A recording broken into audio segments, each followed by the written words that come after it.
I used to work at a host club. I will first explain how hosts get customers because it's not what you would expect. When you first join a host club, following advice from other hosts, you start going on dating apps all day, every day. You make a bunch of accounts on the major dating apps. You chat and meet with as many girls as possible. They're mostly pretty and in their early 20s. You tell them you work at a bar. You hit it off with one of the girls. She agrees to go on some dates. You develop a relationship over a couple of months. One day you ask to meet her and you show up with a serious expression. You tell her that you've been keeping something from her. You have a dream of opening your own restaurant someday. You say you've been working at this club with a plan to save $100,000 so that you can open a restaurant. You ask her to come by one time to take a look. It will only be $30. She comes to the host club. It's dark and the music is loud. She sees you interacting with the other female customers. A group of young men dressed in flashy clothing surround her, chatting and flirting with her. She sees girls opening champagne. Each time a bottle is opened, a group of hosts surround the girl while doing a celebratory call. The girl leaves after paying $30. You invite her again. This time the minimum is $200. This is just enough to order the most basic drinks. You do everything you can to show your gratitude for her support. She in turn works hard to consistently come to the club to spend money. When she can afford it, she adds in one of the champagne bottles. These are $500 on the lower end. She quickly drains her bank account. In a few weeks or months, all of her savings are spent. She can't afford to buy fancy bottles anymore. She makes $10 an hour at her office job. She talks to you about her situation. You introduce her to a scout who introduces her to work at a girls' bar or cabaret club, which are like female versions of a host club. Now she has doubled her income in combination with her day job, but it's a lot of tiring work. You tell her that if she truly wants to help you, this is the moment to fully commit. The other hosts have coached you for this moment. You tell her, let's put everything on the line now. Let's do everything we can, and we can succeed like crazy. Help me be number one and make more money in a year than others do in a lifetime. This will be an awesome, otherworldly experience that a normal person could not even imagine while living their mundane lives. You lead her to suggest the idea of doing more lucrative work. When she makes the suggestion, you call the scout before she changes her mind and have her brought directly to Soapland, which are Japanese brothels. She starts working within hours of your conversation. On her first day, she puts in many hours, working past midnight. She's sleep-deprived, excited, and exhausted beyond comprehension by the intensity of her new reality. You bring her to a nearby hotel after work. This is her home now. You leave just enough time in her schedule for her to sleep a few hours in her hotel room every day. She's sleep-deprived and exhausted. She can no longer think rationally. She can no longer make her own decisions. The only humans she sees on a regular basis are her customers, the hosts at the club, and you. The economics of host clubs. To provide context, I've written down some prices from an actual host club menu. The full menu, of course, has many more drinks on it, but this shows the full range of prices. As you can see, at the upper end, a bottle of Hennessy Richard costs $60,000 to open in a host club, which is over 10 times its retail price of $4,000 in Japan. There's also a 30% service fee at this club, which is typical, and with the 10% consumption tax in Japan, you have to add another 40% to see the real price. A moderately successful host who is not in the top tier but is doing reasonably well would often have about 3 to 5 customers who bring in most of his revenue.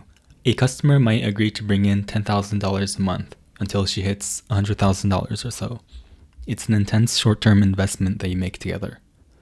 With 3 customers at $10,000 a month, that's $30,000 a month total. The host club gets around half of that, so your take-home is $15,000. You might spend a couple thousand of that on gifts for your customers. At a moderately successful host club, this wouldn't get you into the top 10. $15,000 a month is $180,000 over a year. This would be respectable but not exceptional. Contrary to the popular portrayal, customers who walk in do not spend a lot of money. Host clubs are usually shown as places where girls walk in and pay some money to enjoy drinking with attractive men. While this does happen, these customers do not make up the bulk of the revenue of host clubs. While some of the top host clubs spend a lot of money on advertisements, and there are some walk-in customers to these clubs, those customers usually don't spend the large amounts of money that make up the bulk of the revenue.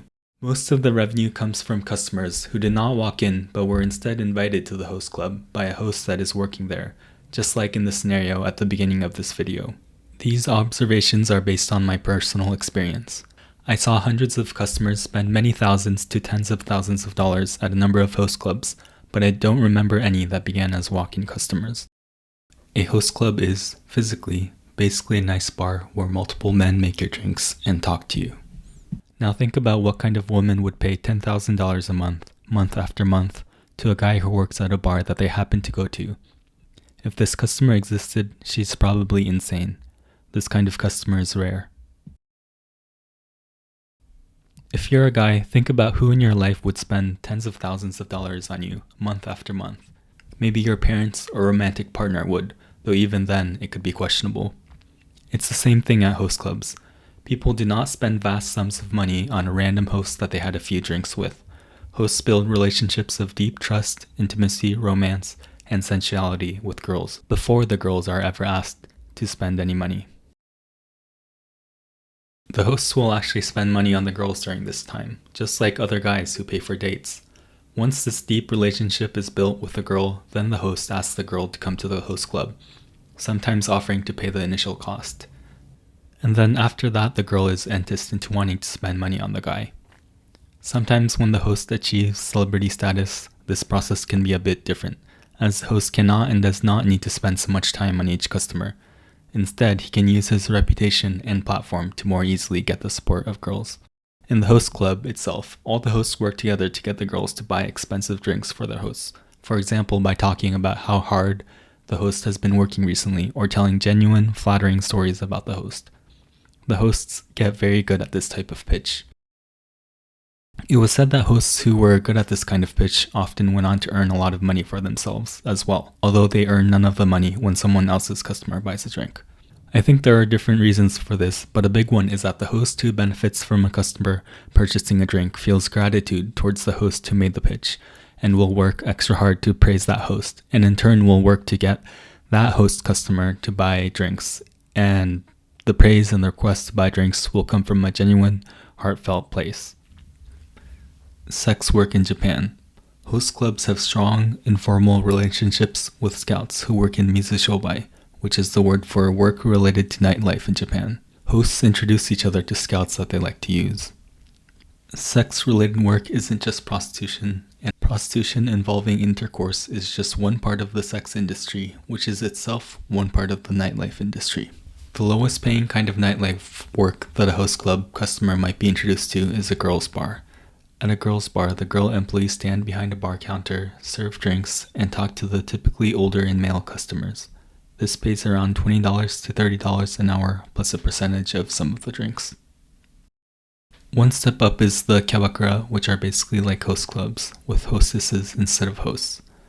Kyabakura typically pay $30 to $40 an hour, plus a percentage of some of the drinks, much like host clubs. My impression is that kyabakura, unlike host clubs, get more of their revenue from wealthy customers who walk in, though I'm not sure about the specifics of that. It's hard to get reliable information about this industry without working there in person. Although there is a news story from 2024 when a 25-year-old hostess was murdered by a customer who had paid over $100,000 to her and claimed that he had expected to marry her. After girls' bar and kyabakura, on the lowest paying end of sex work is pink salon, in which girls work orally. They charge about $50 to $70 for 30 minutes. The next type of establishment is called men's estate. These range from simply massages from women with slightly revealing clothing to a little bit more. This starts at around $120 an hour. The next type of establishment is called health, where basically every service is provided except for intercourse. This starts at around $150 an hour. At the highest end is Soapland, which has intercourse and other luxurious services. These go from $200 to $500 an hour. At my host club, customers were often guided into men's estate as a first, somewhat deeper foray into night work. Sometimes the girls might work at a girls' bar first and get eased into night work that way. Sometimes girls were introverted and would be hesitant to do talkative roles like girls' bar or kyabakura. Being introverted is not an issue for working at men's estate. which is like the massage stuff I mentioned earlier. At first, girls would often work part-time at their night job. After a few weeks or months, as they gradually adjust their hours and lifestyle, many ended up quitting their day jobs entirely. I saw a lot of customers who were nurses, mostly in their early 20s. Nurses in their early 20s in Japan make about $2,000 per month in take-home pay. By contrast, SoapLand workers can make $500 per day with relative ease, clearing their take-home day in just 4 days of working only moderate hours. More importantly, with night work hours being completely flexible, the girls could work intense hours and make previously unimaginable amounts of money. The law. Hosts on a legal level work for themselves as individuals while at the host club. I did not even sign a contract when I joined, although there was a document with rules that I verbally agreed to. My host club did make me give them a copy of my Koseki Toho, which is like a social security card in the US, except it's a document in Japan and has details like my legal home address. They said that this is necessary record keeping, though I assumed it was kept as leverage in case I tried to go to another host club or something, but I can't be certain. Hosts are paid once a month in cash. Almost none of the hosts reported their income and paid taxes on it. I did meet one host who claimed to do so. When I suddenly left my club, they actually refused to pay me my money, and I had to involve the government to get it back. Because hosts work as individuals without contracts rather than as employees, host clubs do not get held accountable for almost anything that hosts do. Even the training is mostly informal training that happens through the hosts just talking to each other, so it would probably be hard to hold a host club liable for most of what hosts do outside of the physical host club. There's actually a loan system, which is another crazy aspect, but it's a core part of the business.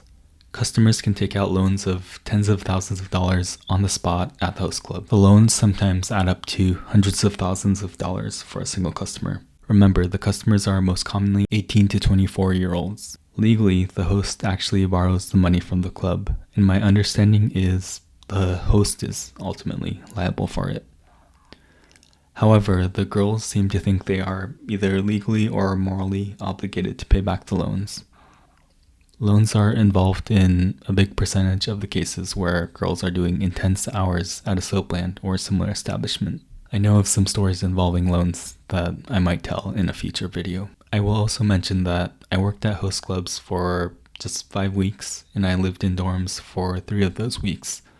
But I was not out looking for customers for reasons made obvious in this video. Basically, I had a great seat to observe this world that I was extremely shocked and fascinated by. I can also talk in the future about what got me interested in these in host clubs and how I found out about them. But basically, I did it so you don't have to.